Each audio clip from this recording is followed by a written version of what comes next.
Please sir ಕೇಳೋಣ. ಏನ್ ಹೇಳೋದು? ಐ ಲವ್ ಯು ಅಂತ ಹೇಳ ಅಥವಾ ಇನ್ನೇನು ಅಂತ ಹೇಳ? ಏನ್ ಹೇಳ್ತೀರಿ? ಏನ್ರಿ ಏನ್ ಹೇಳ್ತೀರಿ? ಏನ್ ಹೇಳ್ತೀರಾ ನೋಡಿ. ಐ ಲವ್ ಯು ಅಂತೀವಿ. ನೀವು ನೀವು ನಾನೇನು ಹೇಳದ ಹೇಳಿ. ಐಟು ಬರದಾ? ಹೇಳ್ರಿ ಪ್ಲೀಸ್, ಹೇಳ್ರಿ ಪ್ಲೀಸ್, ಹೇಳ್ರಿ. ಹೇಳೋಣ, ಹೇಳೋ ಟೈಮಲ್ಲಿ ಹೇಳ್ರಿ ಹೇಳ್ರ ಹೇಳೋಣ ಬಿಡಿ ಸರ್. ಹೇಳ್ರಿ ಒಂಚೂರು ಹೇಳ್ರಿ. ಏನ್ ಸರ್? ಒಂಚೂರು ಹೇಳ್ರಿ. ಹೇಳ್ತೀನಿ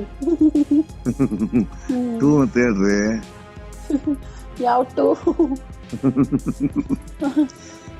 ಐಟು ಅಂತೇಳಿ. ನಮಸ್ಕಾರ ವೀಕ್ಷಕರೇ, ನೀವು ನೋಡ್ತಾ ಇದ್ದೀರಾ ವಿ ನ್ಯೂಸ್ 24 ಕನ್ನಡ. ನಾನು ಸಂಗೀತ ಭಟ್. ನಿಮ್ಗೆ ನಾಚಿಕೆ ಆಗಲ್ವಾ ಕಾರ್ಯಕ್ರಮಕ್ಕೆ ಸ್ವಾಗತ. ಮಹಿಳೆಯರು ತಮಗೆ ಆಗಿರುವಂತಹ ತೊಂದರೆ ಬಗ್ಗೆ, ಸಮಸ್ಯೆಗಳ ಬಗ್ಗೆ ದೂರು ನೀಡಲು ಪೊಲೀಸ್ ಠಾಣೆಯ ಮೆಟ್ಟಿಲನ್ನ ಏರ್ತಾರೆ. ಅದೇ ಪೊಲೀಸ್ ಠಾಣೆಯ ASI ಬಂದಂತಹ ಮಹಿಳೆಯರಿಗೆ ಮಾನಸಿಕ ಹಾಗೂ ಲೈಂಗಿಕ ಕಿರುಕುಳ ಕೊಡ್ತಾ ಇದ್ದಾರೆ ಅಂತ ದೂರೊಂದು ದಾಖಲಾಗಿದೆ.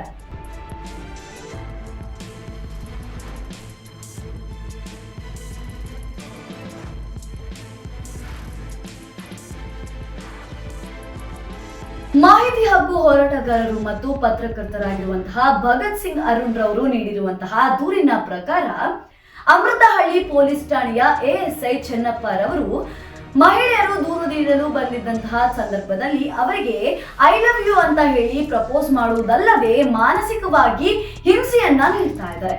ಅಷ್ಟೇ ಅಲ್ಲದೆ ದಿನನಿತ್ಯ ಕರೆ ಮಾಡುವುದು, ಮೆಸೇಜ್ ಮಾಡುವುದು, ವಾಟ್ಸ್ಆಪ್ ಮುಖಾಂತರ ತೊಂದರೆಯನ್ನ ಕೊಡುವುದು ಮಾಡ್ತಾ ಇದ್ದಾರಂತೆ. ಅಷ್ಟೇ ಅಲ್ಲದೆ ಮಹಿಳೆಯರು ದೂರು ನೀಡಲು ಬಂದಿದ್ದ ಸಂದರ್ಭದಲ್ಲಿ ಅನುಚಿತವಾಗಿ ವರ್ತನೆಯನ್ನ ಕೂಡ ಮಾಡ್ತಾ ಇದ್ದಾರಂತ ದೂರಲ್ಲಿ ಉಲ್ಲೇಖಿಸಲಾಗಿದೆ. ಇದೇ ರೀತಿಯ ಒಂದು ಸಂಭಾಷಣೆ ಕೂಡ ನಮಗೆ ಅದರ ಆಡಿಯೋ ಕ್ಲಿಪ್ ಸಿಕ್ಕಿದೆ, ಅದನ್ನ ಕೇಳಿಸಿಕೊಂಡು ಬರೋಣ. ಅವತ್ತು ನೊಂದ್ಕೊಂಡು ಸ್ಟೇಷನ್ಗೆ ಬಂದೆ. ಆದ್ರೆ ನಿಮ್ ಮನ್ಸಲ್ಲಿ ನಾನು ಕಂಪ್ಲೇಂಟ್ ಕೊಡ್ಬೇಕಾದ್ರೆ ನಿಮ್ ಮನ್ಸಲ್ಲಿ ನೀವು ಓಡಿದೇನು ಸರ್? ಅಲ್ಲೇ ಒಂದ್ ನಿಮಿಷ ಅಲ್ಲೇನ್ ಕುತ್ಕೊಂಡು ನಾನ್ ನೀಲ್ ಡೌನ್ ಮಾಡ್ಬಿಟ್ಟು ನಿಂಗ್ ಪ್ರಪೋಸ್ ಮಾಡ್ಬೇಕು ಅನ್ಸ್ತು. ಆಚೆ ಕರ್ಕೊಂಡ್ ಹೋಗ್ಬಿಟ್ಟು ನಾನು ಇದು ಏನೋ ಹೆಗ್ಲ ಮೇಲೆ ಮಲಗಿಸ್ಕೊಂಡು ಸಮಾಧಾನ ಯಾವ ಹೆಣ್ಣಿಗೆ ನ್ಯಾಯ ಕೊಡೋದಕ್ಕೆ ಯಾವ ಕರ್ನಾಟಕ ಬಂದ್ಗೆ ನೀವ್ ಇದ್ ಮಾಡ್ತಿದ್ದೀರಾ ನೀವು? ಇಲ್ಲ ನೀವು ಒಂದೇ ಸೆಕೆಂಡ್ ಯಾವ್ದಾದ್ರು ಒಂದ್ ನಿಮಿಷ ಇಲ್ಲ ನೀವ್ ಮಾಡ್ಬೇಡಿ ಸರ್. ನಾನ್ ಮಾಡ್ತೀನಿ. ನನ್ಗೆ ಯಾವ್ದು, ಯಾಕಂದ್ರೆ ನೋಡಿ ನಾನು ಒಂದ್ ಹೇಳ್ತಿದ್ದೀನಿ ಕೇಳಿ. ನನ್ನ ಹಸ್ಬೆಂಡ್ ಇಲ್ಲ ಅಂತ ನಾನ್ ಫಸ್ಟ್ ಆಫ್ ಆಲ್ ನೀವು ಅಲ್ಸೂರ್ ಗೇಟ್ ಅಲ್ಲಿ ಇದೇನದು ಸ್ಟೇಷನ್ ಅಲ್ಲಿ ಕೆಲಸ ಮಾಡ್ತಿದ್ದಾಗ ನಾನ್ ಕೊಟ್ಟಿದ್ದೆ ಕಂಪ್ಲೇಂಟ್ ಯಾವ ವಿಷಯಕ್ಕೆ ಅಂತ ನಿಮ್ಗೆ ಗೊತ್ತಿರ್ಬೋದು. ಸೆಕ್ಷುವಲ್ ಹರಾಸ್ಮೆಂಟ್ ನಮ್ಮ ಮಾವನ ವಿಷಯಕ್ಕೋಸ್ಕರ ನನ್ಗೆ ಆಯ್ತಾ. ಇವಾಗ ಇಲ್ಲಿ ನಿಮ್ ಹತ್ರ ಇಂದ ನಡೀತಿರೋದು ಅದೇ ಆಯ್ತಾ. ಒಂದ್ ಹೆಣ್ಣಿಗೆ ಒಂದ್ ಗಂಡ ಇಲ್ಲ ಅಂತ ಅಂದ್ಮೇಲೆ ಏನೇನ್ ಬಿಚ್ಕೊಂಡು ಎಲ್ಲಿ ರೋಡ್ ತಿರ್ಕೊಂಡು ಯಾವನು ಗತಿ ಇಲ್ಲ ಅಂತ ನಾನು ಓಡಾಡ್ತಿಲ್ಲ. ಅರ್ಥ ಆಯ್ತಾ? ಆತರ ಅಲ್ಲ ಸರ್. ನೀವು ನನ್ನ ಹತ್ರ ನೀವು ಮಾತಾಡೋದೇ ಬೇಡ. ನಿಮ್ಗೆ ಏನಿದ್ರು ನೀವು SP ಆಫೀಸ್ ಹತ್ರ ಬನ್ನಿ, ಇಲ್ಲ ಕಮಿಷನರ್ ಆಫೀಸ್ ಹತ್ರ. ಒಟ್ಟಿನಲ್ಲಿ ಮಹಿಳೆಯರು ತಮಗೆ ಆಗಿರುವಂತಹ ತೊಂದರೆಯ ಬಗ್ಗೆ ದೂರು ದಾಖಲೆ ಮಾಡಲು ಪೊಲೀಸ್ ಠಾಣೆಯ ಮೆಟ್ಟಿಲನ್ನ ಏರ್ತಾರೆ. ಅಂತಹ ಸಂದರ್ಭದಲ್ಲಿ ಪೊಲೀಸ್ ಅಧಿಕಾರಿಗಳು ಅವರಿಗೆ ಗೌರವ ನೀಡಿ ಅವರಿಗೆ ಬೇಕಾದಂತಹ ಸಹಾಯವನ್ನ ಮಾಡುವುದು ಅವರ ಕರ್ತವ್ಯವಾಗಿರುತ್ತದೆ.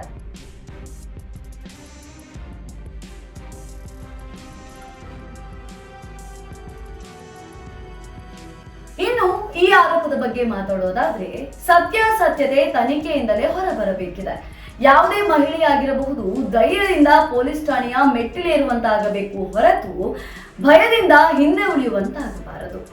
ಇನ್ನು ಕೊನೆಯದಾಗಿ ಹೇಳೋದಾದ್ರೆ ಈ ಆರೋಪದ ಈ ದೂರಿನ ಸಂಪೂರ್ಣ ಹಿನ್ನೆಲೆ ಏನು, ದೂರುದಾರ ಏನನ್ನ ಉಲ್ಲೇಖಿಸಿದ್ದಾನೆ, ಹಾಗೆ ಅಧಿಕಾರಿಗಳಿಂದ ಯಾವ ರೀತಿಯ ಪ್ರತಿಕ್ರಿಯೆ ಹೊರಬಂದಿದೆ ಅನ್ನೋದನ್ನ ನೋಡೋಣ ನಮ್ಮ ಮುಂದಿನ ವಿಶೇಷ ವರದಿಯಲ್ಲಿ.